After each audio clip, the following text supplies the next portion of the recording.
Hello, in this video I just want to show a quick way to do a 3D spline in OnShape. So let's get started. So here I have a exhaust manifold flanges started, and what I want to do is connect these together and create the 3D spline. So let's first we need to have a point sitting right here, so I need to go and show that sketch. And I need to see that point right there. So same thing with this guy right here. I need a point right there. All right, so now we want to create a sketch on this back surface right here. We want to put points right here on these circles on that line right there. So let's create sketch. Click on that. We're going to click on use project. We're going to project this, this, and this. Okay, we have our dots, our points, green check. So now we can see our starting and our ending points, okay?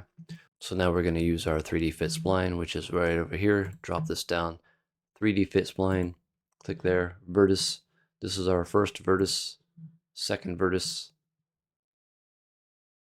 start direction. We're going to start from there. We're going to end direction. We're going to click on this top face right here. Notice it's coming from the very bottom. We want to flip that, so we're going to hit this little arrow right here.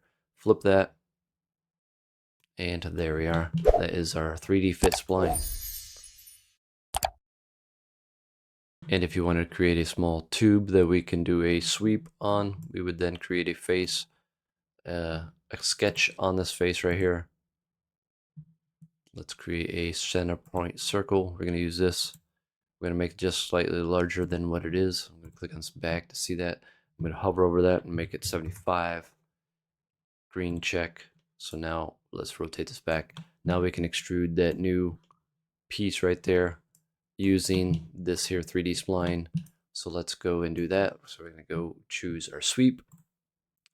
Solid new faces to sweep. It's going to be this face right here. Sweep path is going to be that 3D spline we just created, and green check. Hopefully this taught you how to use 3D spline a little better. Thanks for watching. Bye.